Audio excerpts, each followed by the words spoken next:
What's up guys, I'm Phoenix Master 1 and welcome back for some more Fire Emblem Heroes, and today I'm going to be giving you guys my first impression and the stat speculation for the Christmas units for this year. The banner is going to be coming out on Monday, and the first unit we have is Nino.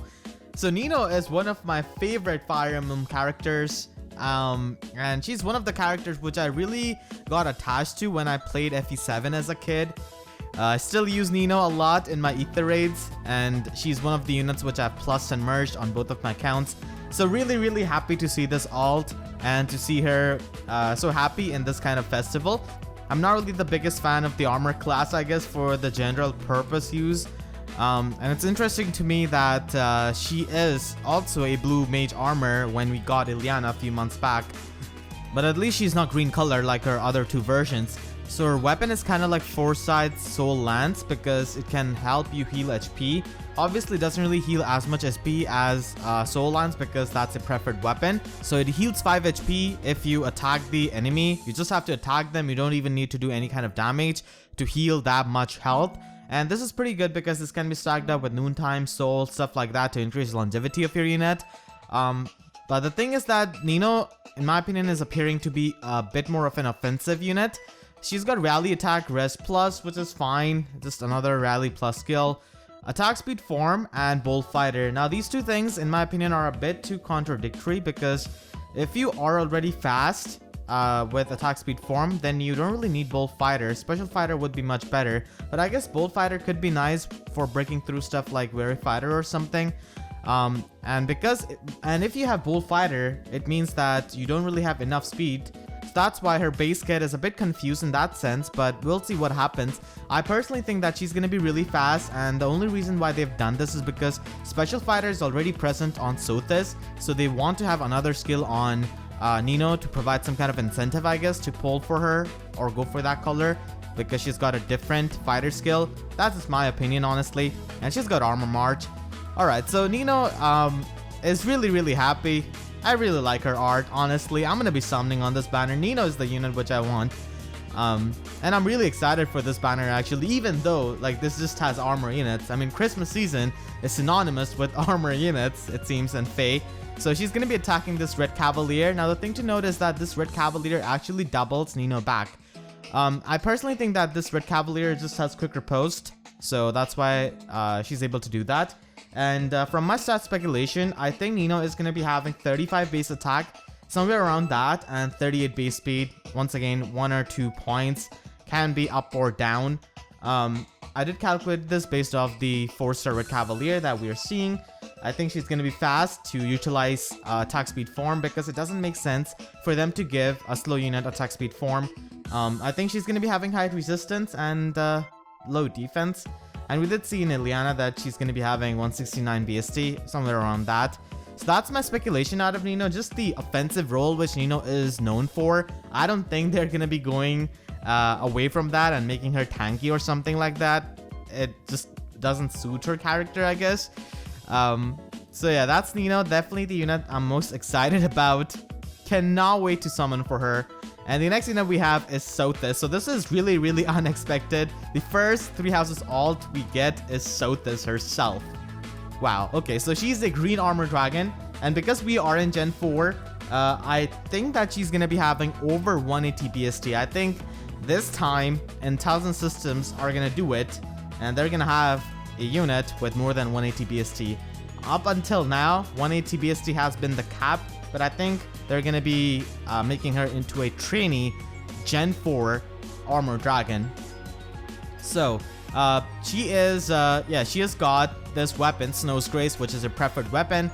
So it neutralizes effective against dragon bonuses, which is what her weapon was known for, which is extremely good because armor dragons have dual weakness to armor effective and dragon effective weapons. So at least she can nullify one of them, and with like Sylvalan Shield or something, she could nullify the armor weakness, but then I guess she loses out on distant counter, which is not very good. And if she is above half health, then she gets +5 to all of her stats during the combat. So yeah, that's a really easy effect to keep active, and it is going to be active at the start of the match easily. You don't really have to do anything. She's going to be at full health. So this is a really powerful effect, and she's just going to be a ball of stats, I think. if they are going to be making her into a Gen 4 trainee BST. So yeah, big ball of stats is what I'm expecting out of her. Her special series is actually really synergetic with her special fighter skill and her weapon because it helps her be healthy. And this also scales off her speed, so like it's to assume that she's going to be having good speed easily. She's got distant counter, special fighter, the good old combo for the armor units. Yeah, her weapon does not have inbuilt distant counter, so they just gave her distant counter as a skill. Special fighter is also pretty good with her healing, and she can just function as a dual phase unit because of that. And then we see threat and attack resistance, which is fine, I guess. Not really the greatest skill. It's a tier 4 skill, so I guess it could be used for arena scoring or something. Alright, so she does 32 times 2 damage to this cleric. She also triggers her special. So calculating her speed from her special, I think she's going to be having around like 39 speed at the very least. It could be a bit higher, like slightly 40 or 41, I guess. But I think it's going to be 39, and I think she's going to be having 34 attack. Kind of similar to her original version, but just the stats are a bit more elevated in a sense because of the extra BST that she gets. The problem with Sothis is going to be is that she doesn't have like good movement being an armor unit, and if you are trying to nullify her armor weakness, then you lose out on distant counter, which is not going to be too good for something like ether rates, or even for in general content, because we can definitely see some armor slayers here and there, even on abyssal maps. But overall, like, she's gonna be pretty good, like hard to mess up this kind of high BST unit, and can certainly be used as a tank in like ether raids if you bless her against the kind of teams which don't really have any kind of armor effective weapons, because at least she can nullify the dragon effective weapons. So that's definitely going to be a big boon for her, and the fact that she has got a 2-turn cooldown special that scales up for speed and also heals her up is really good and helpful to her, and she can just function as a dual phase unit. So she's just a really high BST armor dragon that can function in both phases. We do have a couple of them already, but so this kind of stands out because she's got the 2-turn cooldown special, and also she can nullify the dragon weakness.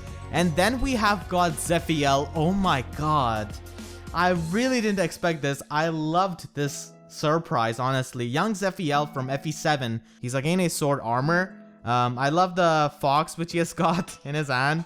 He's got Bell Ringer Plus, which functions same as Nino's weapon, so that's the trend for the Christmas weapons for this year. He's got Glacies, Vengeful Fighter. Even young Zephiel has got a bit of vengeance. I mean, who wouldn't if you have a father like that? And he has got Defense Res Gap 3. So Defense Res Gap is going to be useful, I guess, if you just use tanks on your team. But still, it's just only +5 buff. It's a global buff. You don't really have to maintain any kind of position, but still, tactic skills are present as Sacred Seal, so not the hardest thing to get. And I think that he's going to be having this kind of stat spread. He's going to be triggering his Glacies right here. And based on his Glacies damage, at the very minimum, he's going to be having 35 resistance. And I think he's kind of be a bit like old Zephiel that we have, but just with better stats. Obviously, he's missing X-Axe, his preferred weapon. So he's going to be the sword armor who has got the highest resistance out of all of them from the one we have right now. And I think he's going to be having high defense, low speed, and good attack at 36. So that's just the usual archetype for a slow yet bulky armor unit. So pretty excited for Zephiel, actually. I really like this. I really like the fact that they included Zephiel. I'm a big fan of these. I hope they can do stuff like this more, instead of just giving alts to units. I mean, I do love Nino all, but I still appreciate this kind of thing which they're doing. And the next unit we have is a duo unit in Marth and Elice. So Merrick must definitely be pretty happy that his girl is finally in the game, but she's attached to Marth here as a duo unit. So he's got his preferred weapon, Tank Gristner, which is a 14 might weapon. It gives him +3 speed, and if any kind of bonus or any kind of visible buff is present on him, or any kind of status effect like armor march or armor boots, then he gets +3 to all of his stats during the combat, and also +1 special cooldown. So it's kind of like special fighter, except you are not going to be having the guard effect.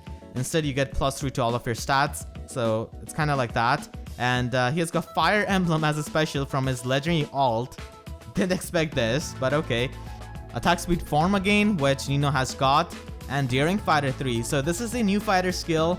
It's basically like a better version of Desperation, but only for armor units. So it does let you bypass Weary Fighter, stuff like that, or Mer's weapon. So it's not really like canceling null follow-up. A lot of people have the misconception that this is going to be canceling null follow-up, but no, I mean, it does have a part of null follow-up, which is to bypass and break through Weary Fighter and stuff like that. And that's basically its application. And if he is below 80% health, then he can just have the Desperation. And that's why I said it's a better Desperation, because of its better threshold, and also the fact that it has got another effect which lets you break through Weary Fighter. And he's definitely going to be able to break through like most Weary Fighters because he's extremely fast. And then he has got Joint Tone Speed as his Slotsy skill, once again a tier 4 skill. So I don't think like Daring Fighter is extremely broken skill or anything like that. It's alright. It's for the armor units who are really fast. And there are not really a lot of armor units who fill that kind of criteria. I mean, sure, you could build up an armor unit for that, but not a lot of armor units are going to be able to easily use it.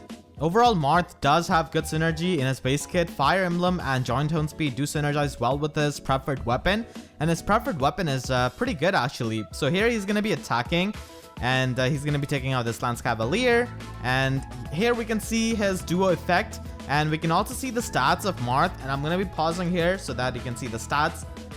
So he has got 36 and 41 offenses. He does get +3 speed from his weapon. So he's got one higher attack than Halloween Jacob. So he can also function as a Brave Bow user. But honestly, I think that his preferred weapon is good enough, honestly, for that. But once again, it's another role which Marth can do. And he is pretty fast. So he could act as a quad unit, I guess, if you want to build him that way.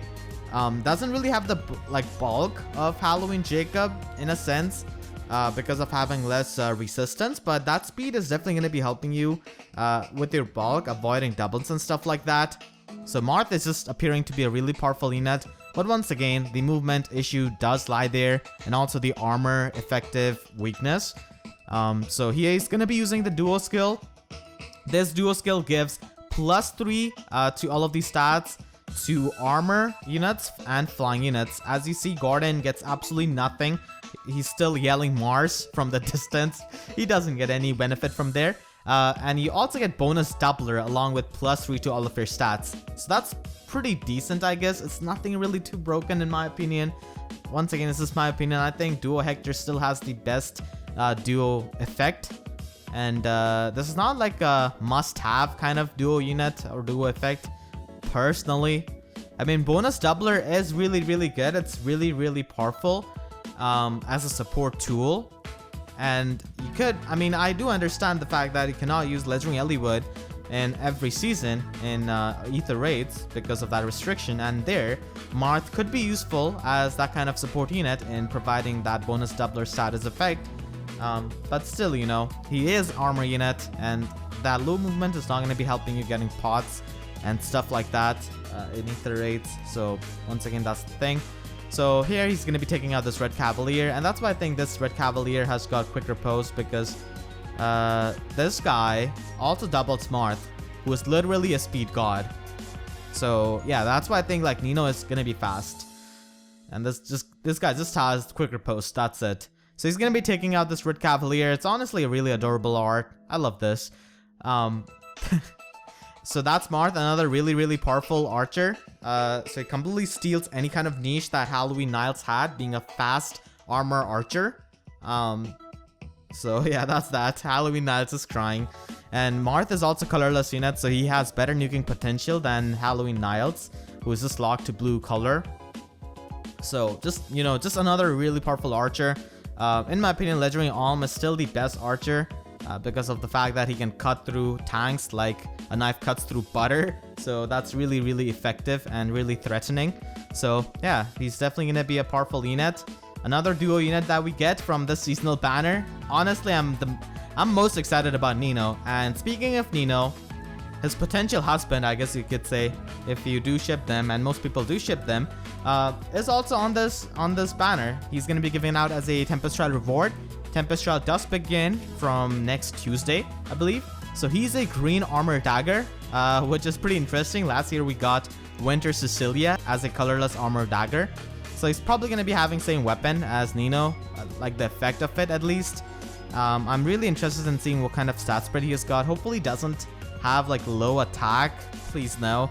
And his art is also revealed. He's got a really cool reindeer hat, and you know damn well Nino probably got this hat for him for Christmas, and he has to wear it even though he doesn't like it, just to keep Nino's heart. So that's pretty sweet. Definitely looking forward to Jafar as a free unit. Jafar is also a character I like. I do like Nino and Jafar both, so I'm personally really excited for this batch. Still, I wish they weren't armor units personally, but even then, like, Nino would have been infantry blue unit, which wouldn't really have done too much for her, I guess. At least we don't have too many mage armors. So pretty interesting choice of units, I would say. I do like Nino and Jafar a lot, and young Zephiel is a cool concept. Not sure how I feel about Sothis being the first 3 houses alt. When we haven't really got too many 3 houses banners. I really hope like New Year banners at least like 3 houses themed. Because I've definitely been craving some 3 houses banner, and I know a lot of people have been as well. Yeah, so those are my first impressions. Let me know how you feel about these units in the comment section down below. Let's have a chill discussion. And let me know, how do you feel about my stat speculation? Do you think I'm right or I'm wrong? We'll see about that in a few days, and I'll definitely make my banner review comparing the stat speculation to see if I was right or not. So yeah, if you enjoyed, then please be sure to leave a like. It is going to be helping me tremendously. And if you haven't already, then make sure to subscribe for more Fire Emblem Heroes content and also 3 houses content. And please be sure to hit the notification bell and click on all so that you can always get the updates to my videos whenever I upload. Because YouTube sub boxes are about as functional as Halloween nights after you see stat spread of Duo Marth. So with that being said, I'll see you guys next time. Thank you so much for watching and have a great day.